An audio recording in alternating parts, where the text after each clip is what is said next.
Hemos estado viendo cómo se ha desarrollado todo esto del Egipto faraónico y nos vamos ahora a el Imperio Medio y todo lo que implicó los Hyksos y obviamente el Imperio Nuevo, ¿no? Con los grandes faraones. La conformación del Estado faraónico, acuérdense que es una conformación que se va a ir dando desde el Imperio Antiguo, va a tener una fuerza en este Imperio Medio y donde realmente va a ser el apogeo es el Imperio Nuevo, ¿no? Que es donde realmente vamos a encontrar la grandeza de Egipto, no solamente al interior, sino incluso al exterior. Son los momentos en donde Egipto se siente sólido, se siente firme en todos los aspectos, como para finalmente poder incursionar y dominar tierras extranjeras, que hasta lo que había sido el Imperio Antiguo y el Imperio Medio no había sucedido. Habían tenido una que otra incursión hacia la zona del Mediterráneo, del Levante Mediterráneo, pero no con tanta fuerza como realmente fue en el Imperio Antiguo. Entonces, nos vamos al Imperio Medio, que es la primera reunificación, porque acuérdense que hablamos de la unificación con el faraón Narmes o Menes, que es el que nos unifica esta tierra. Y luego tenemos este primer periodo intermedio en donde hay una crisis, en donde los sacerdotes se van a quedar junto con la nobleza a cargo de Egipto y va a haber de nuevo pequeñas ciudades-estado o provincias. Y luego va a venir este gran príncipe tebano, el famoso Montuhotep, que no tenía realmente una sangre de una herencia muy faraónica, que digamos, o muy real, pero él toma el objetivo de finalmente acabar con los pequeños reinos o las pequeñas provincias y lograr restaurar la unificación y obviamente el Estado faraónico, ¿no? Entonces, miran, aquí en el mapa de la izquierda justo tenemos la zona de Tebas, porque Montuhotep fue faraón, pero él había vivido en la región de Tebas. Y de hecho su divinidad principal, su patrono de la región de Tebas era el dios Montu, un dios guerrero. Y su nombre, Montuhotep, quiere decir Montu, el dios guerrero, está satisfecho, ¿no? Entonces, este gran Montuhotep lo que hace es que toma a su ejército de Tebas, va unificando los primeros reinos de la zona de Tebas, va logrando aplacar a los sacerdotes, a los nobles, los va como que de nuevo integrando para que finalmente pueda ir hacia la zona del Bajo Egipto y lograr la reunificación. Y entonces lo que hace es una corrida de su ejército para finalmente lograr llegar a la zona del delta y poder unificar absolutamente todo el territorio de Egipto. Y en el mapa de la derecha les pongo cómo estaba conformado el Medio Oriente para la época del 2040, 1782 aproximadamente, que es la dinastía 11 y la dinastía 12 principalmente, ¿no? Vean cómo cada reino va a estar totalmente independiente. Tenemos Egipto, tenemos la parte de lo que son los fenicios, ¿no? En la zona norte del corredor de Levante, tenemos el reino de Hamá, tenemos Asur, tenemos Elam, tenemos Babilonia y Mari, ¿no? Y obviamente Egipto, y cada uno en su respectivo territorio, ¿no? Es una época también como muy pacífica, entre comillas, entre estos territorios, como que hubo la necesidad de reestructurarse y de para un poquito más adelante continuar con estas incursiones al exterior, ¿no? Aquí está el famoso Montuhotep, ¿no? Que lo encontramos en tonalidades negras o negroide. Él era de la zona de Tebas y ciertamente la raza egipcia pues no era como blanquita que digamos, tampoco eran negros, pero sí tenía una etnicidad un poco más hacia la parte de Nubia, hacia la parte negra. Entonces, se tiene por ahí una teoría que este famoso Montuhotep tenía una ascendencia en Nubia o en la zona, hoy día Sudán, en la zona sur de África, y por eso la representación como de unos rasgos incluso como muy marcados en los labios, la nariz como muy fuertes, ¿no? Y aquí tenemos lo que hace finalmente Montuhotep, que es replegar en 3 líneas a todo su ejército, a todos los pues lo que le apoyaron como provincias para finalmente lograr la reunificación, ¿no? Y va a quedar reunificado Egipto en el 2040 con este faraón, y se corona faraón, y él va a poner la capital en Tebas. Para el Imperio Antiguo, acuérdense que tenemos la capital en Memphis, y para este Imperio Medio vamos a estar jugando en determinados momentos entre Tebas, y de pronto vamos a regresar a Memphis como capital, ¿no? Pero él, siendo un príncipe guerrero de la zona de Tebas, pone su capital en Tebas, pero no va a descuidar la zona del delta o la zona del Bajo Egipto. Entonces, miren, aquí tenemos lo que hizo. Emprendió la guerra para unificar finalmente Egipto. Quiere decir que esta reunificación no fue pacífica, fue una reunificación que le costó a Montuhotep el acabar con estas pequeñas provincias y lograr que los sacerdotes que tenían el poder lo vieran a él como autoridad, como el que representaba la Amat, y lo fue logrando evidentemente a partir de la religión. Acuérdense que la religión en Egipto siempre va a ser ese hilo conductor que va a ir logrando que cada uno de estos momentos, con todo y sus quiebres, logre reestructurarse de nuevo, ¿no? Va a tener un control interesante con Nubia, es el primero que va a intentar de alguna manera entrar en un diálogo e incluso como medio controlar el territorio de los nubios, porque en la zona de Nubia tenemos minas de oro, y Egipto siempre estuvo queriendo de alguna manera esas minas de oro para poder potenciar todo su artesanía y todo lo que implicaba los ajuares funerarios y obviamente las joyas de los reyes, ¿no? Montuhotep es el primero que va a ver el Del el Bahari, la zona donde está hoy día y que ubicamos perfectamente el Valle de los Reyes. Toda esa zona es considerada o conocida como el Valle de Del el Bahari. Y es el primero que va a ver esta zona como muy propicia para los templos funerarios y las tumbas, pero Montuhotep no inicia los hipogeos, no inicia con estas tumbas subterráneas, por así decirlo, y él continúa con mastabas y con pirámides. De hecho, la dinastía 11, la dinastía 12 van a continuar con construcciones en mastabas, pero van a utilizar la necrópolis de Del el Bahari y van a ocupar también la necrópolis de Memphis o la necrópolis de Saqqara. Entonces va a librar una serie de batallas con la zona del delta, con Nubia, va a tener por ahí unas rencillas con los beduinos, que todos, de alguna manera, al no haber durante el primer periodo intermedio un orden, un faraón y una Amat, pues empezaron a rebelarse por distintos lados, y a Montuhotep le toca verdaderamente una hazaña tremenda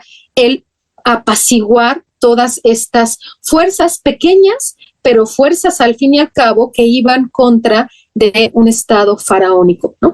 Aquí tenemos el templo funerario de Montuhotep, que justo Hatshepsut después, en la dinastía 18, va a construir ahí mismo su templo funerario, ¿no?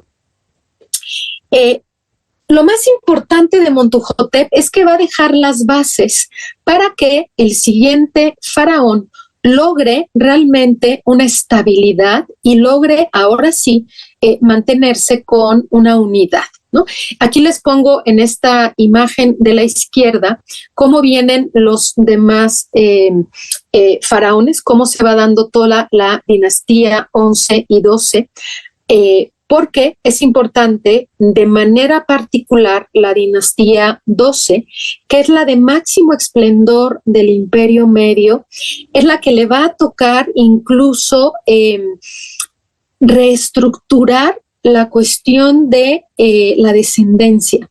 Una de las cosas que los sacerdotes y Montu y los faraones sucesivos veían era que mientras no hubiera una estructura perfecta en cómo sería la sucesión de los faraones, esto iba a volver a entrar en un caos. Y entonces lo que van a hacer los faraones de la dinastía 12 es que van a presentar por primera vez una corregencia en Egipto. Y entonces vamos a tener a faraones como Amenemhat I, que lo que va a decir es: yo soy el faraón, pero tengo a mi esposa, a la reina. Mis hijos serán, o de mis hijos, uno de mis hijos, el primogénito, será el que herede. Y yo lo tengo que coronar en vida, pero si yo me muero y mi hijo está pequeño y no tiene toda la facultad como para gobernar, que mi esposa, que la reina a partir de hoy, sea corregente.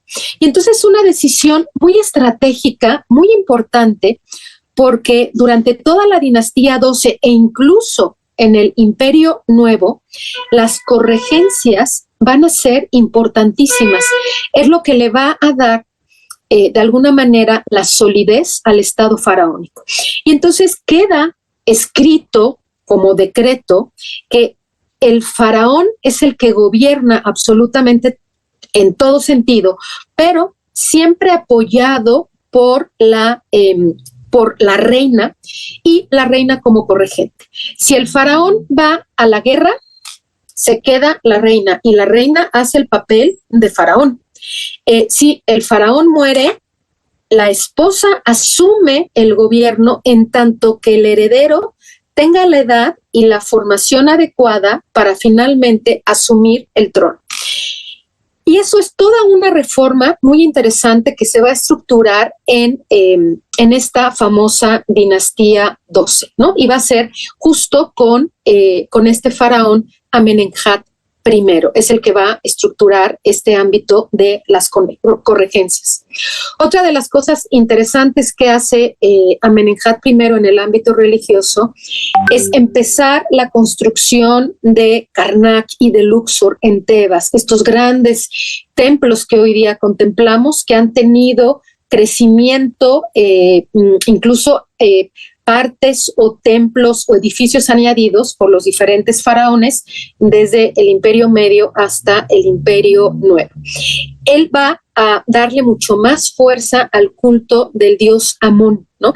Y es una estrategia interesante porque el dios Amón era una divinidad considerada tanto en el Alto como en el Bajo Egipto. Y entonces Amenemhat lo que dice es, bueno, si ya tuvimos un primer rompimiento, ¿no?, que sería el primer periodo intermedio, vamos a darle fuerza a una divinidad que sea de común a las dos tierras de Egipto, que sea muy fuerte y que logre mantener la unidad de Egipto.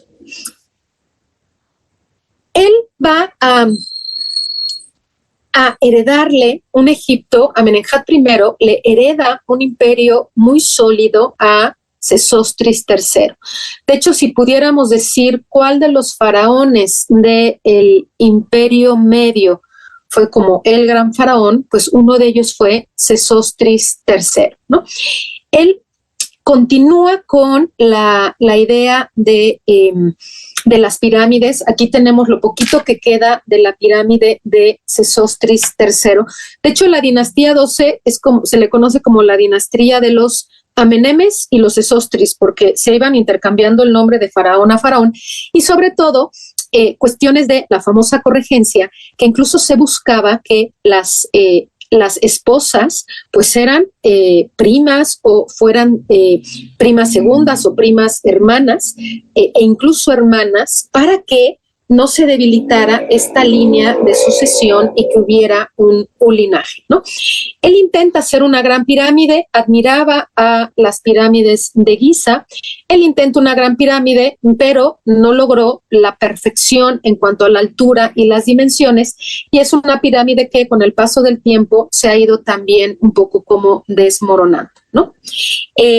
Este faraón, Sesostris III, sí va a empezar a buscar una conexión con la zona del Mediterráneo o del Levante Mediterráneo, por cuestiones solamente de comercio. No tenía una intención de dominio ni de conquista, pero sí sabía que en la zona de Biblos, en la zona de Fenicia, pues eran expertos, trabajadores de la madera, tenían muchísima madera, cosa que en Egipto realmente no había. Y entonces él empieza con una serie de intercambios comerciales, va a incursionar hasta Siria, hasta la actual Siria, y va a abrir un diálogo, va a empezar a estrechar lazos comerciales, lazos un poco más como políticos. Es el primero que decide que una de las maneras para mantener como esta conexión y estos lazos con la zona del corredor de Levante, con Siria, con Líbano, sería a través de matrimonios. Y entonces envían a doncellas de Egipto a la zona de Siria, los sirios envían doncellas a la zona de Egipto, y eso pues asumían que con este intercambio, lo voy a poner entre comillas porque no es la palabra correcta, pero con estas estrategias de relaciones internacionales de aquella época, pues se iba a mantener una paz, ¿no? Entonces, él tiene una visión un poco más, como más de un gobernante que mira por su pueblo, evidentemente, que no descuida a su pueblo, pero que también empieza a ver cuáles serían esas regiones que interesan en el ámbito de la economía, la política y el intercambio. Tanto es así que logra en la zona de Biblos colocar un templo dedicado a Amón, al dios Amón, y se conoce como el Templo de los Obeliscos, que todavía está en pie. Y vean cómo es un templo en donde colocan obeliscos en pequeñito, digo en pequeñito comparados con los obeliscos que después se van a empezar a construir en Egipto, pero no era un templo con la intención de dominio y conquista, era un templo como para decir, los egipcios aquí estamos presentes, aquí está nuestro Dios, que es el que nos custodia, es Amón, y entre los fenicios y los egipcios estrechamos lazos comerciales, ¿no? Y tenemos este templo en el cual se han encontrado unas estatuillas pequeñas de bronce, de piedra y de oro de el dios Amón con sus dos plumitas, ¿no? Este periodo intermedio, sobre todo la dinastía 12, es riquísimo en literatura, arte, arquitectura, es una dinastía de esplendor. Ya pasó el primer periodo intermedio, ya nos reunificamos, ya nos establecimos, ya extendimos un poquito los lazos comerciales y ahora miramos hacia lo que tiene Egipto y empieza una creación literaria extraordinaria, unas manifestaciones artísticas desde la parte de alfarería, los objetos suntuarios y una expresión de la vida cotidiana en unas maquetas maravillosas. Es una época dorada en cuestión de cultura, de pensamiento, de literatura, como nunca se había visto en Egipto, y me atrevo a decir que incluso en el Imperio Nuevo no se repitió, no fue tan fuerte esta cuestión en términos como culturales y artísticos como sí lo tuvo el Imperio Medio. Una de las cosas particulares de esta literatura se caracteriza por la literatura pesimista. Es un género literario que en la antigüedad se le adjudica a Egipto. Hoy día, si hablamos de literatura pesimista, podríamos encontrar otras culturas u otras épocas posteriores a Egipto que también tendrían este tipo de literatura. Pero antes de Egipto no había habido una literatura que reflejara la tristeza, la desolación que experimentaron con el primer periodo intermedio. Fue una cosa extraordinaria. Entonces vamos a encontrar una producción de literatura con varias finalidades. Por un lado, recordar el caos y la falta de la mat en este primer periodo intermedio. Hacer ver que cuando no hay una unidad en el gobierno, es decir, cuando no hay un faraón, se descontrola la mat, se pierde el orden, la justicia y el equilibrio. Y si no tenemos eso, hay caos, hay hambre, hay guerra, hay desesperación. Egipto se ve sumido en una obscuridad religiosa, económica, política tremenda. Y entonces toda la literatura va a servir para que se recuerde lo que no tenemos que volver a hacer y para que las generaciones que no vivieron ese periodo tan traumático no lo quieran ni siquiera imaginar. Y entonces es literatura en donde no confíes en nadie, en donde se refleja las enseñanzas a los hijos, en donde tienes que pensar en qué es lo que vas a comer. Olvídate de que quieras ser feliz. Lo importante es que comas, porque ya vivimos una época en la que no comimos. Y entonces hay enseñanzas, hay epopeyas, hay cantos, hay poemas, incluso hay leyes. Están los estatutos de Tajotep, que son una serie de reglas o de leyes en donde va a quedar claro cómo comportarte o cómo no comportarte para que tú seas partícipe de mantener el orden y no caigamos en un caos tan espantoso como lo fue el primer periodo intermedio. Entonces, aquí les pongo, por ejemplo, algunos de estos libros. Por un lado, tenemos un libro de filosofía desde mi punto de vista como filósofa y también como arqueóloga y egiptóloga, que es la disputa de un hombre con su Ba. Acuérdense que el Ba es mi conciencia, mi yo, es eso que en un momento dado, es esa entidad de mi alma que en un momento dado se va a enfrentar ante los dioses, ante el juicio y se tiene que defender, pero sigo siendo yo. Entonces imagínense un diálogo entre ustedes, con ustedes mismos. No queda claro todavía, por ahí hay como varias interpretaciones, hay quienes dicen estaba grave, estaba enfermo, estaba al borde de la muerte y entra en un diálogo consigo mismo. Y hay otros que dicen que no, que estaba por suicidarse y su conciencia le decía, no termines con tu vida. No hay como un consenso, pero la reflexión interna que se hace, la introspección, es extraordinaria. El libro, bueno, el papiro se llama El diálogo de un hombre con su Ba, o la disputa de un hombre con su Ba. Tenemos otro documento que es El campesino elocuente, la sátira de los oficios, que es interesantísima. Es un papá que le dice a su hijo, mira hijo, o mijo, ¿no? Si tú quieres comer, no seas alfarero, porque los alfareros no comen bien. Si tú quieres comer, no seas ganadero, porque los ganaderos se la pasan en el sol, se desgastan físicamente y no comen. Y le va diciendo todos los oficios hasta que al final le dice, mira hijo, si tú quieres comer y no quieres padecer hambre, sé inteligente, aprende el oficio de los escribas y sé un buen escriba, porque los escribas siempre comen.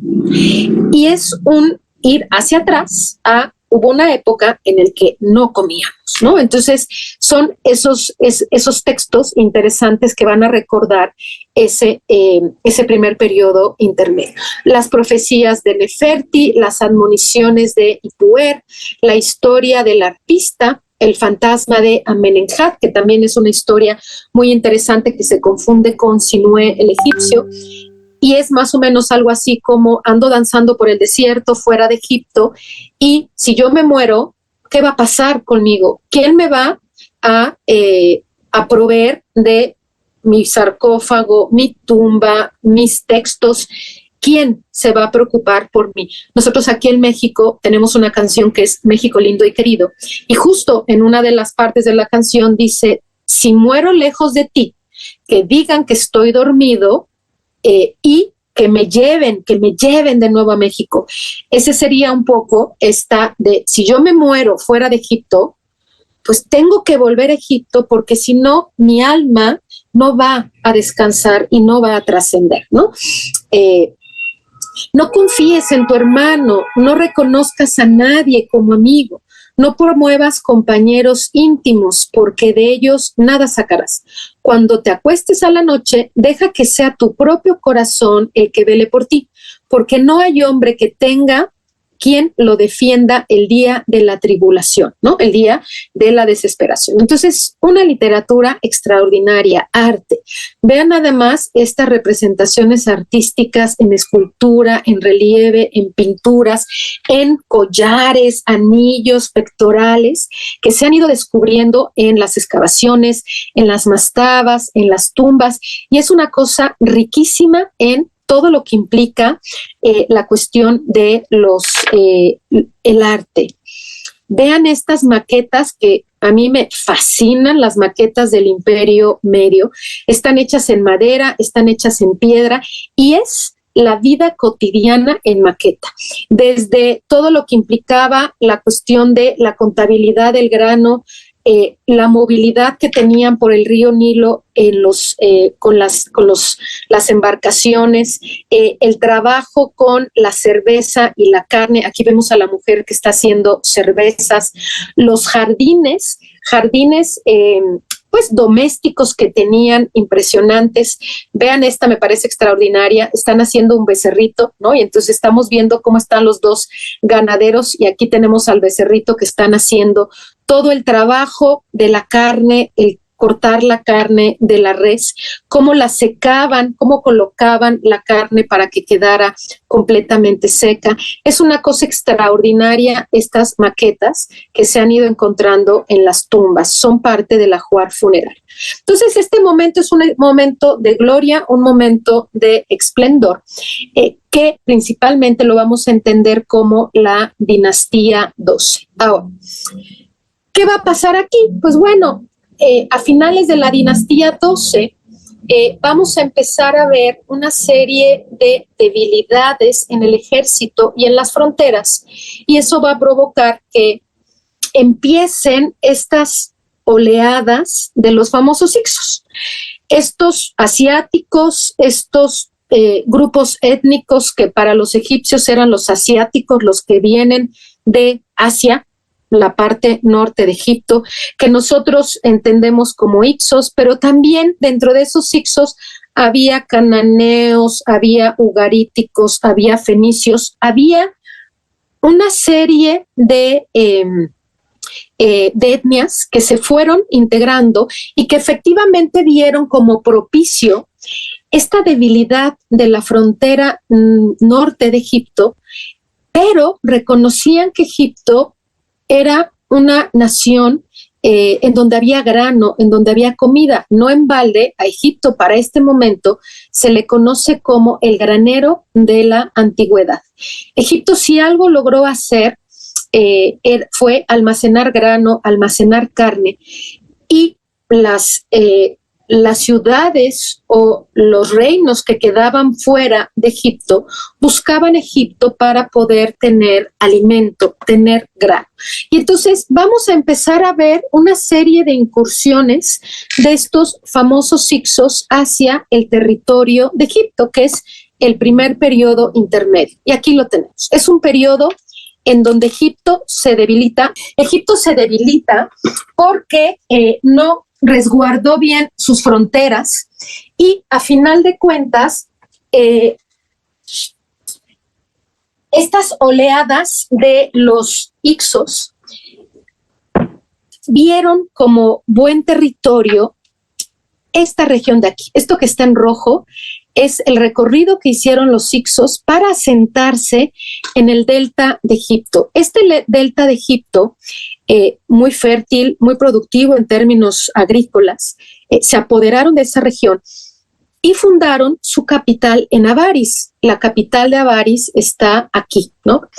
Y Egipto se vuelve a romper. Perdemos la famosa MAD, no hay un gobierno único, pero además no fue lo único que sucedió. Egipto no solamente se divide en provincias, se desquebraja por completo. Y entonces vamos a encontrar a los hicsos en la zona del delta, los egipcios que todavía quedaban y que luchaban por mantener su unidad, se van a quedar en la zona de Tebas, en el centro, pero los nubios van a llegar con fuerza.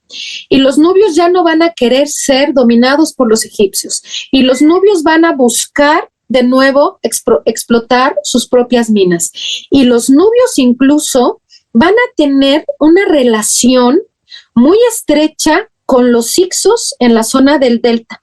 Y va a haber una serie como de complots entre los nubios y los hicsos en contra de los egipcios.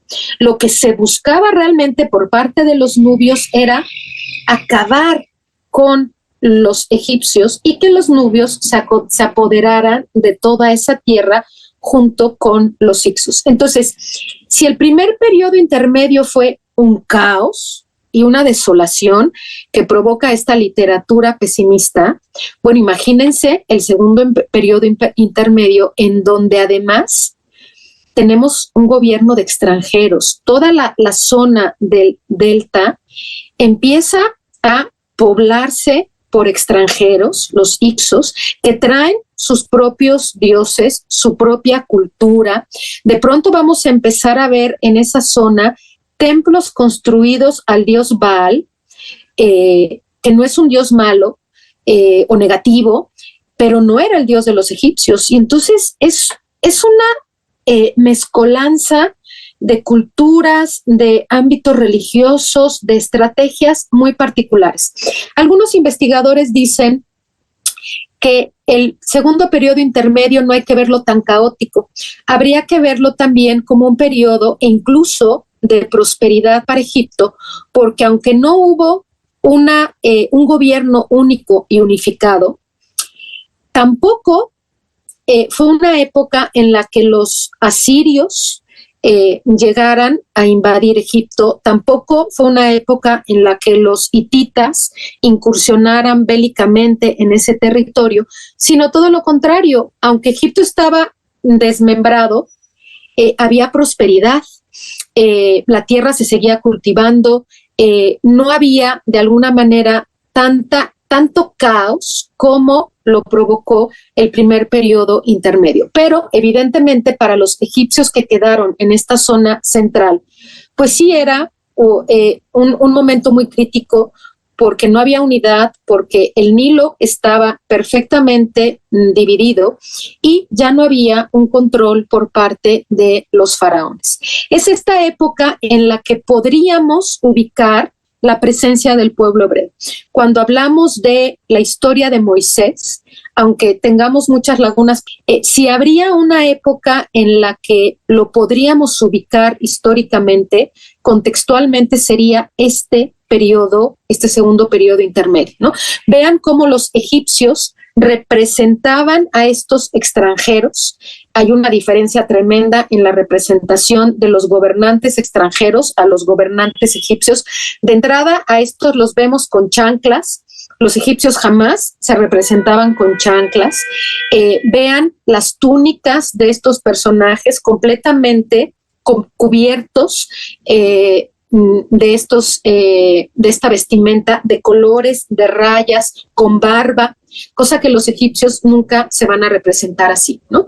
Y era una identidad propia de estos pueblos que venían de la región de Asia, ¿no? Los hicsos. Sí vamos a encontrar pues son los reyes extranjeros. Entonces sí siguen las dinastías en esta contabilidad de la historia egipcia. Sí sigue la dinastía 13, 14, van a seguir contabilizándose, pero curiosamente, por ejemplo, Manetón los menciona, pero así como deja esa época en la que estuvieron estos en nuestra tierra, ¿no? Los Ramseses, por supuesto, que eliminan todo registro de los Hyksos.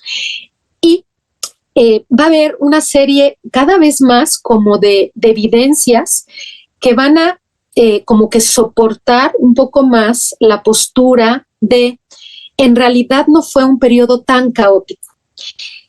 Sí fue crisis, sí se buscó de nuevo la unificación o reunificación, pero tampoco fue tan caótico, ¿no? Pero va a ser un problema muy grande para Egipto en términos de su visión histórica.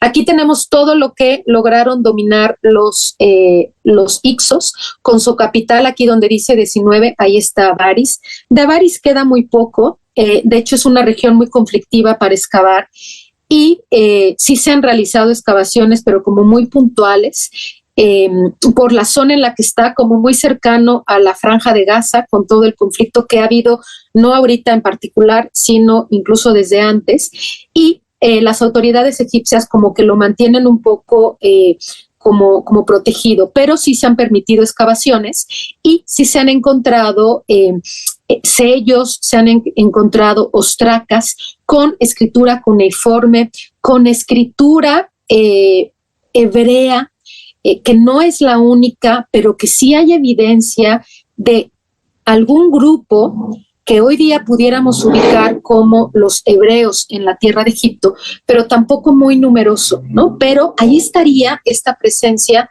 de los hebreos en la tierra de Egipto, ¿no? Vamos a encontrar, obviamente, pues una sincretismo también en cuanto a las divinidades. Aquí tenemos a el dios Baal, que es este que tenemos aquí, y aquí tenemos a Amón, y entonces los vamos a encontrar ahí medio mezclados. Tenemos también otra divinidad fenicia, Anat, ¿no? Pero son dioses buenos, son dioses de la tierra, son dioses de la agricultura. Esta concepción del dios Baal en una tesitura negativa ya es más posterior, no es de este momento. En este momento Baal es una divinidad como cualquier otra.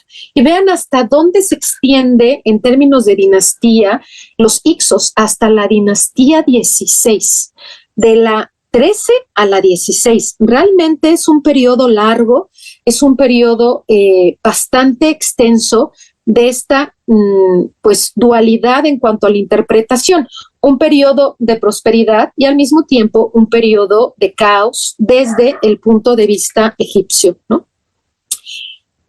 Pero obviamente los egipcios que estaban ubicados en la zona central, en la zona de Tebas, que todavía conservaban su propia ideología, su propia búsqueda de la dualidad, de la mat, el equilibrio, van a luchar y van a intentar pues recobrar de nuevo la unidad. Y va a haber una serie de incursiones por parte de los príncipes tebanos hacia la zona del delta. Sobre todo las intenciones eran apagar un poco la fuerza de los Hyksos y si lograban como dominar a los Hyksos, los nubios que habían encontrado fuerza en los Hyksos se iban también como a apaciguar un poco. Entonces las incursiones iban principalmente a la zona del Bajo Egipto y vamos a encontrar a un príncipe tebano, a un reconocido hoy día como faraón, que es Kamose, y Kamose es el primero que intenta expulsar a los Hyksos. Kamose hace toda una estrategia militar para lograr expulsar a los Hyksos. Desgraciadamente, desde el punto de vista egipcio, no lo logra porque no tenía todavía tanta fuerza, pero quien asume como ese objetivo fue su hermano Ahmose. Y realmente el faraón de la expulsión de los Hyksos es el faraón Ahmose I. Si ubicamos, entre comillas, a Moisés, bueno, al pueblo hebreo, con los Hicsos, una posibilidad muy posible, valga la redundancia, es que el faraón Ahmose I haya sido el faraón del Éxodo. Si buscamos una paridad de historias y de cronología, tendría que ser este periodo, no hay otro, tendría que ser aquí. Y como efectivamente en la historia de Egipto, Ahmose I expulsa a los Hicsos, y entre esos Hicsos irían algunos hebreos, este sería el momento del Éxodo. Habría que buscar la evidencia arqueológica que lo soporte o que dé más prueba, pero este sería el momento. Y entonces cuando leemos en los textos bíblicos que el faraón y que expulsó y la lucha entre Moisés y Ahmose, y el faraón, tendría que ser Ahmose, y vean la diferencia que hay. Hablar de Ramsés, dinastía 20-21, pensando en el Imperio Nuevo, y esto es imperio, inicios del Imperio Nuevo, inicios de la dinastía 18, o sea que históricamente sí hay una gran diferencia en afirmar que haya sido Ramsés o recorrerlo un poquito, anticiparlo y decir que haya sido el famosísimo Ahmose, ¿no? Aquí esta es una estela de Camose y Camose dice, se quejó amargamente en una inscripción de que estaba cansado de pagar tributo a los asiáticos y de tener que lidiar con extranjeros al norte y al sur de su propio país, Hicsos y Nubios. Lanzó un ataque masivo contra los Hicsos en el que, según su propio relato, Avaris quedó destruida. Camose afirma que su ataque fue tan rápido y aterrador que dejó estériles a las mujeres hixas y tras la matanza arrasó la ciudad. Esto es un poco conflictivo, ha de haber sido el sueño de Camose, porque realmente quien lo logra es su hermano Ahmose, pero queda una estela, al menos de estos intentos, ¿no?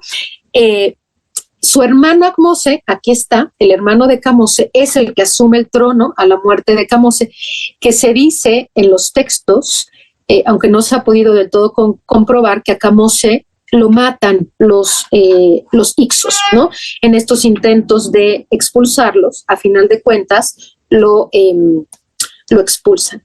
Finalmente va a ser el famoso Camose el que va a lograr la expulsión, no sin antes apoderarse de los carros de guerra y las armas que tenían los Hicsos. De hecho, si el Imperio Nuevo es un gran imperio, además de volver a estar unidos y de tener la fuerza, es porque se apropiaron de la tecnología militar de los Hicsos, la adecuaron, la hicieron un poco más liviana, sobre todo los carros de guerra, y eso permitió que los egipcios en la dinastía 18, fueran imparables. Realmente, pues los expulsaron, pero casi les dijeron, bueno, se pueden ir, váyanse con todas sus chivas, pero nos dejan su equipo de guerra, porque ese sí lo andamos necesitando.